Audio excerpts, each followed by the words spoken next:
Welcome, travelers from the winding trails. Lay your weary head with a pint of ale. Take your time, you've accomplished your quest. Lean back in a chair, enjoy the song of rest. Aww. Yay, Timothy. That was lovely. Rested. Oh, thank you. You're far too kind. Hello, travelers, and welcome to the Song of Rest, a place where our heroes and the deities that guide them gather to share a behind-the-scenes and behind-the-screens look at the unfolding adventures in Archipeldia. Gathered before us is the Dungeon Master, Aaron Rollins, and his band of players, Dustin Bleschmidt, Janelle Wilkie, and Chad Stafford. But I'll let them do the talking, and I'll get back to playing. I am Dustin Bleschmidt. I play Sherman Jeopard on the podcast. This over here on my metaphysical left is... Somebody else introduce themselves real quick. Wow, we coordinated this very well. Janelle, who plays Flowerkraut. And then over here is Chad. I'm Chad Stafford, and don't tell the bird bard, but I'm pretty sure I play him from like another parallel universe or something. You are like going that. to trigger an existential crisis, so do not tell him. Keep your voice low. I think that bird might just, poof into a feathery explosion. So we might he not will want to say it out molt too so much. hard. Oh, I don't know about you, but I think Sherman plays me in my real life. And when I go to work, it's him trying to make it seem like he knows what he's doing. That's funny. My name is Aaron Rollins. I am the game master that is trying to prevent my players from giving me other names. Yeah. But to quickly change the subject, so what you're saying, Dustin, about Sherman playing as you, it made me think about because I've been playing tabletop RPGs, since middle school, essentially. And when I was having a hard time, like in life, in school, in just everything, going through all of the torturous things that you have to deal with as a child, it was kind of crazy how often I would actually think about my characters that I played in role-playing games as like a way to cope with those things. Like, I was a hero on the tabletop, or this character. I never really like identified myself as them, but like thinking that I could use their strengths and their, adventures and stuff like that to essentially make me think, or I don't know, how would you say it, to not have to focus on your own life so much, to like A bit of escapism there. Yeah, exactly. Oh, totally. Yeah, I think that's a big thing for gamers of all types. Like in school, I helped run a video game development club. So yeah, we had a lot of that. Yeah. For sure.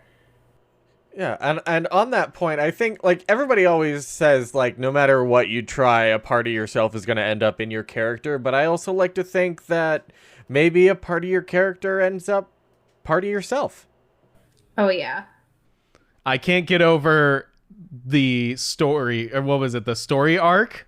Yes. Oh, yeah. Story arc. Well, I know that tickled Dustin's pun bone. Oh, yeah. To go back on that, and Janelle, maybe you hadn't, because I don't think when that conversation was happening, it was literally like a year or more ago.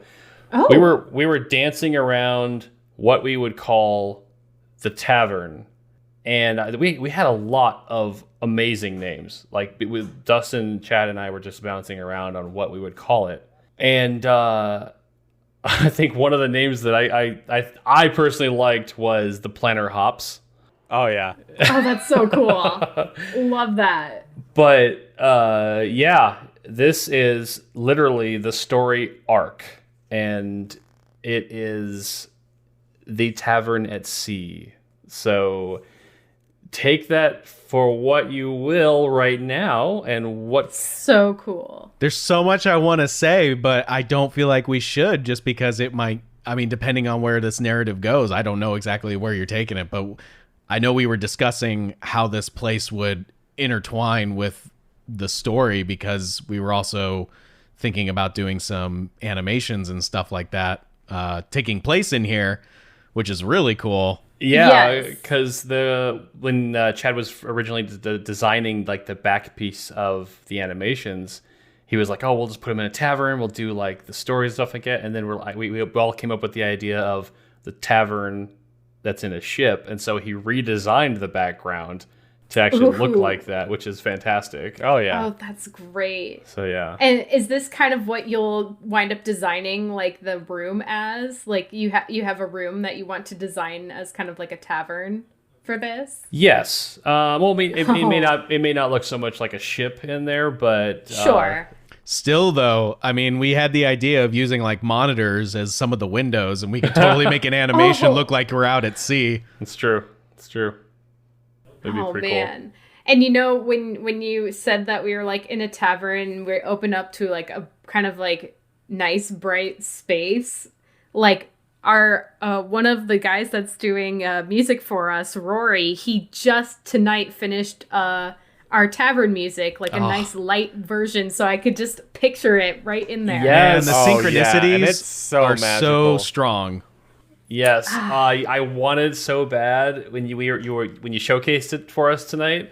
I was like holding back, but I wanted to be like, oh, we're gonna get to use this in this episode. Yes, we'll get to use it right here. Oh, Yeah, So Timothy's you- still on the mindset we're dead, and this is his version of heaven. But the chitin kind of grew into that.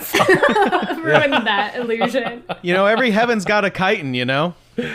Yeah, yeah. And I also liked Aaron's visual of the tavern character, which was something we kind of drew up for him. That was very cool. Yeah. You guys will learn his name next session. I almost dropped it, fucking it up with the end That's of the this one. magic of editing, my friend. If you don't mention it, it never happened. It never happened. I'm not sure what you're talking about, but anyway. Oh, you guys are talking about the barkeep. I'm talking about the weird butler. Oh, Chitin. Like, what the hell is that guy? chitin. Oh man. Yes, that's the Spiky eyeball face? escapism that Aaron would like in his life is to be chitin. With giant fucking eye on your face. One eye. That's what I want to be always at work. Well, if you think back, if you go back and listen to the episode, he does that every time Sherman asks a question. Oh! No question. That was a good. I did catch that, and that was a good little trait to include. I didn't realize that. Oh, jeez. So there's two things that kind of immediately come to mind. One is on the topic we were talking about earlier on how using a medium like this kind of like builds a character, but you're also putting a lot of yourself into that character. And I unfortunately didn't get into D&D until college, but what it really reminds me of is this wonderful theater show that a bunch of us saw together, which I believe it's called She Kills Monsters. Oh yeah. Oh, That's yeah. That was Which, great. if you're into D&D, like that show was phenomenal. I don't know if there's like any way of seeing it online due to the state of the world as we're recording this, but it's definitely worth seeing, and it really plays into the topic that we were just talking about. So definitely worth checking out. Yeah, there's so much heart. It was great. I totally recommend that as well. That was what you came not knowing what you were and I was completely like, my expectations were blown out of the water, and We've gone and saw like big productions and stuff like that. I had more emotion in this thing, which was like one of the smaller theaters that we have here. Yeah. And like I was clapping, I was laughing, I cried through it. Like I ran the emotional gamut, and I'm pretty sure I wasn't the only one. Oh yeah. oh, you weren't. Yeah, that show really touched on the point of, how people bring themselves into the world of Dungeons and Dragons, and how people can actually learn more about each other by just examining, their story within a fantasy world, Yes. So it was fantastic. And segueing into something else that was fantastic that I'd like to I'd like to shine a light on is Janelle's description of Flowerkraut's cave. Yes. Cave chic. Oh, It was so good. cave chic.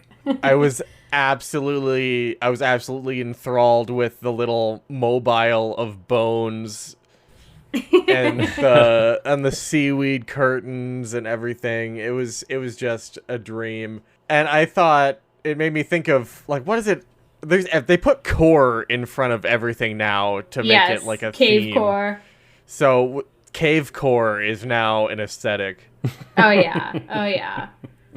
Got a little bit of like Gollum influence in there, but Flowerkraut is like, she can be a fancy bitch. She's just also gross. The best kind of fancy. I love the part when, Timothy's apologizing for the destruction going on around them, and he's like, I'm really sorry about your house. And it's like one of those scenes where the cliff's falling apart, but it's just the part above the cave door that collapses as he's saying that.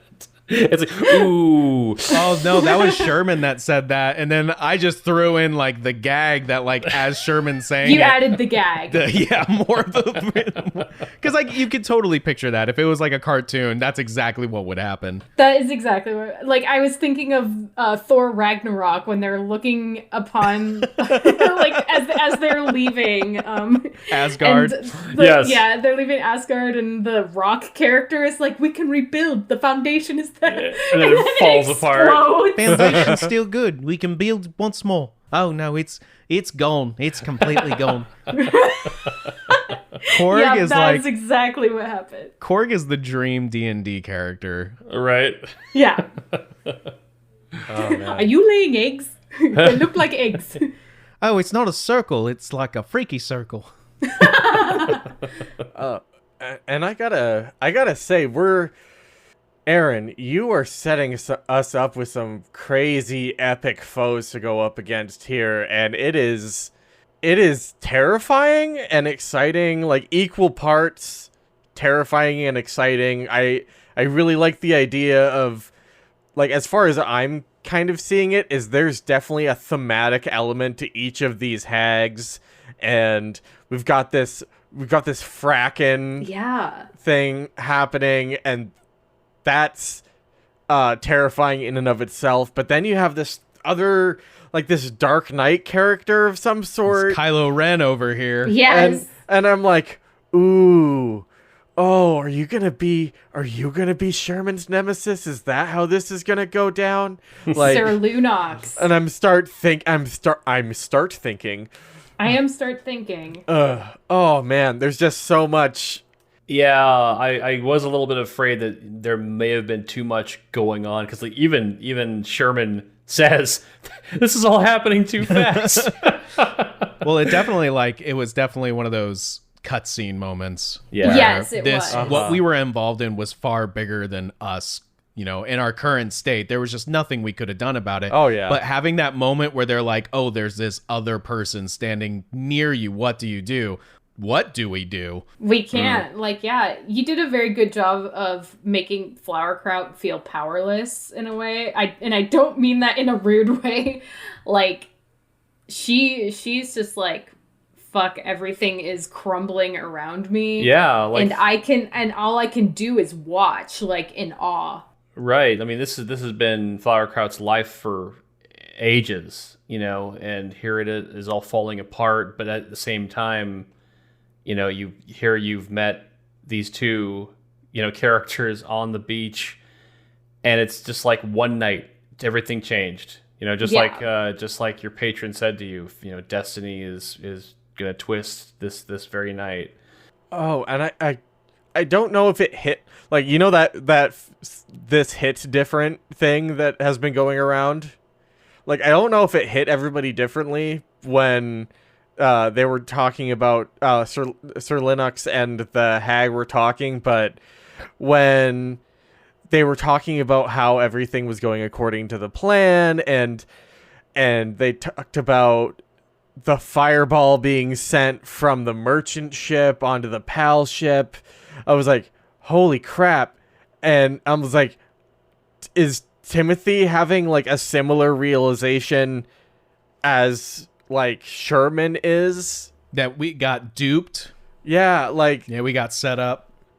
like you, because you, if you go back to for anyone who didn't listen to the episode 0, there's some prologue content in that episode 0 that harkens back to a lot of the things that are talked about in this episode as well as the previous episode. But that, like, in my head, I'm thinking that had to have hit Timothy like really hard. Yeah. It was the first thing that I thought of as soon as like they started talking about the ships, and I was just like, okay, well, if this person's magical, maybe they're the ones that were playing the captain. But like Sherman said, there was a lot going on in that moment. So yeah, I was feeling like the metagame very hard in that moment. I was like, would Flowerkraut run out and just like try and slap this hag or something? Be like, what the hell's going on? Like, would she be frantic and just like trying to stop them from ruining her home? But I was like, I think ultimately Flowerkraut would just like, she is used to knowing a lot of things, and she was hit with so many things that she did not understand, so she had to take a step back and just watch as everything was unfolding. Yeah, and just when you talk about making Flowerkraut feel powerless, like thinking about it as Sherman, like being sent out on his first mission, having his ship go down, not knowing what happened to his mentor. It's Leon Kennedy. First day on the job, and zombie outbreak. Resident Evil outbreak. Not only that, but being like severely hurt almost the whole time, while it's supposed to be his duty and his job to protect others, is just really, he felt in that moment, he's like, I should be protecting them and trying to save this island no matter what, but all I can do is sit here and breathe. Yeah, that's a good point. That is some good meta like thoughts for Sherman. And I think that at some point, sometimes the best thing that you can do is just survive, so you can come back in episode 3 on a fancy boat. Aaron, I have to give you kudos to making me laugh my butt off like the entire episode with your voices. I love the what is it called? The boggles. The boggles. The boggles. The freaking boggles make me laugh so much. Flowerkraut is obsessed with them. You know what you've done, Janelle? Now that you love the boggles so much, I'm just gonna have to keep making them a recurring thing. they're the heartless minion that keeps showing up everywhere. That's right, they're the heartless. Yes. Just the bit where like it gets hurt and it's just like, oh, wow, like what do you mean? Why you made us roll initiative? It's almost like they don't feel pain; they just feel confusion as to no longer having fun. Like, why am I not having fun anymore? They're just troublemakers, and they're just having fun, and then they get stabbed and get pissed off. And Timothy, in pure Timothy fashion, just like dives headlong and laments his failures and then dives headlong again. I love it. Tell them my story. Yes, the tell my story part was so funny. You guys should have been like, well, we've only known you for, I don't know, maybe an hour. You know, sometimes the best stories are short and sweet. He didn't like crabs. Yeah, what is your story exactly? This beach bird did not like crabs. That's about all I got. He stole my seaweed wallpaper. I wasn't thrilled. Now all of the characters know each other, just through the circumstances as they be. But, I guess a lot of D&D stories begin in the tavern. So I wanted to kind of end this sequence with you guys waking up in the tavern.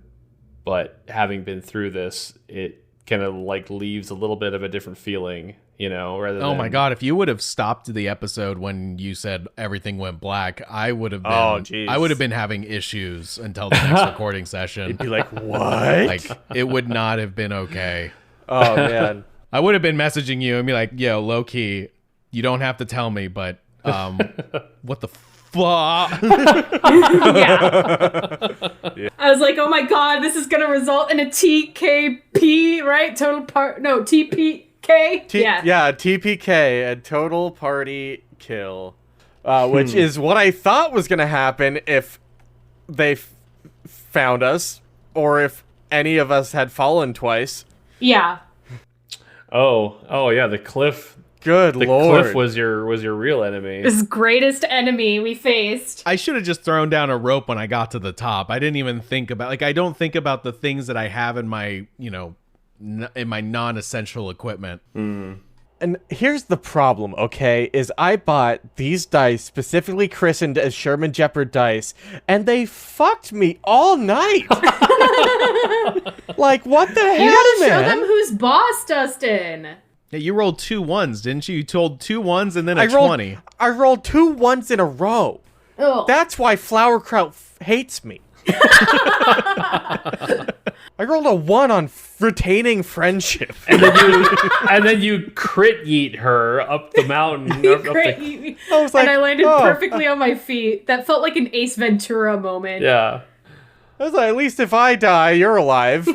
I love the way that the dice just end up telling the story for us all, because it makes sense that Sherman's been through probably the worst of it of the three of you. Oh yeah. And here he is trying to climb up this mountain. He gets to the top, and he is, I think, Dustin, you played it so well that Sherman was just like done.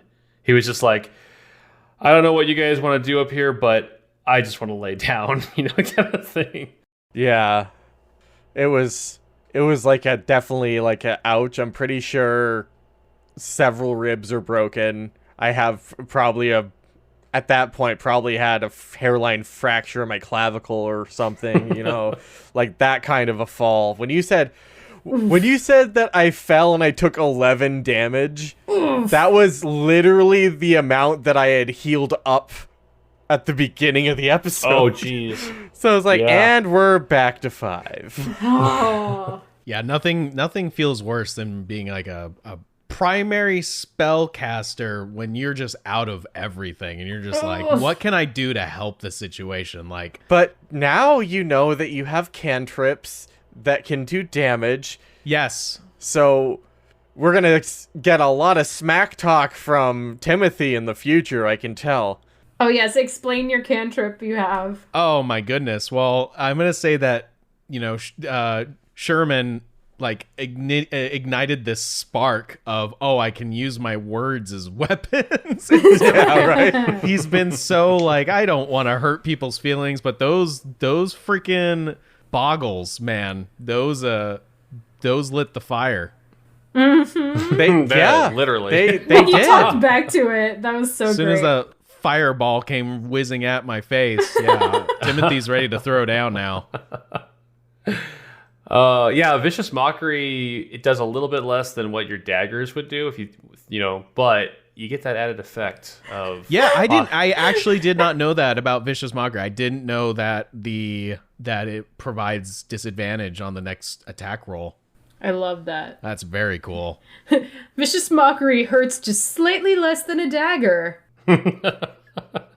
Words are sharp. Yes.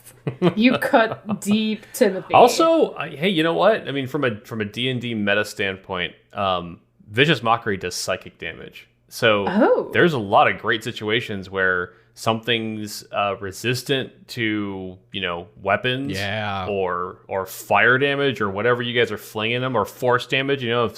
If God forbid I set you guys up against an enemy that can frickin' just bat away elderly blasts, then you guys are all fucked. If they're immune to farts, we're doomed. Then Timothy will have to step in and be like, cut with words. All right, we're going to have to go to words with this. Oh my gosh, what if I'm just imagining Timothy getting in. Do you guys remember that show Yo Mama with Wilmer Valderrama hosting like it was like a rap battle but with Yo Mama jokes? Oh my god. Wow. Just That's instead incredible. of you know how everything always has that fight pit? But what if instead Timothy gets thrown into like an insult comic pit where he has to fight other people using only his words? That would be good. something. Yes. Oh man, an Eminem moment for sure. Epic rock battle history.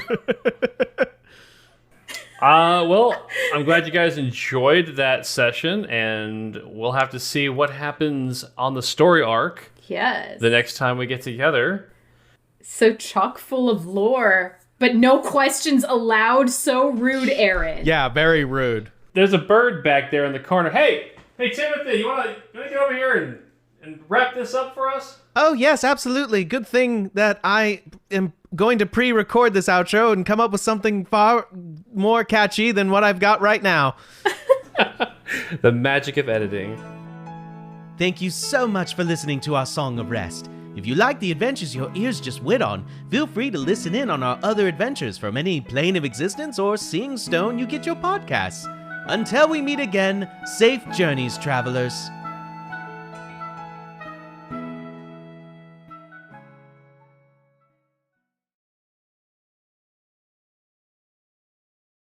What's up, BB Army? Thank you all so much for listening to today's episode of Break, Battle, and Roll. We hope you enjoyed listening as much as we enjoyed making it. If you can't get enough of Break, Battle, and Roll, be sure to follow our Instagram and Twitter, both at Break, Battle, Roll, or swing by and like the Break, Battle, and Roll Facebook page, where you can mingle with us and other members of the BB Army in between episodes. If you want to keep up with our cast, you can find Chad Stafford on his Instagram and Twitter at It's Chit Chad, as well as his YouTube pages Chit Chad and Chit Chad Plays. Aaron Rollins on Twitter is at AARKUMA, that's Arkuma. Janelle Wilkie on Instagram at Janelle.Wilkie, that's JANELLE.WILKE. And me, Dustin. Catch me on twitch.tv/thefinaldestination, Instagram and TikTok as at @the_final_destination, and on Twitter at FINL Destination, because Twitter likes short names. We'd like to give a special thank you to our musicians Ben Holland for creating our absolutely shredding theme song.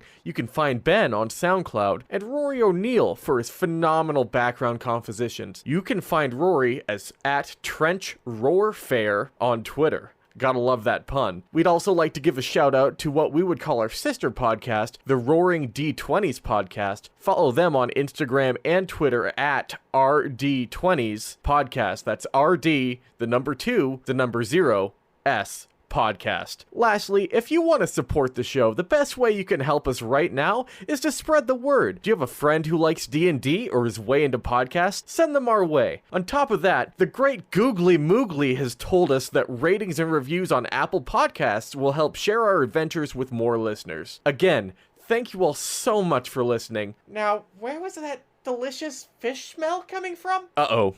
Later, BB Army. I've got to get Sherman before he gets into Flowerkraut's mortar and pestle bag again. We will see you all in the next episode.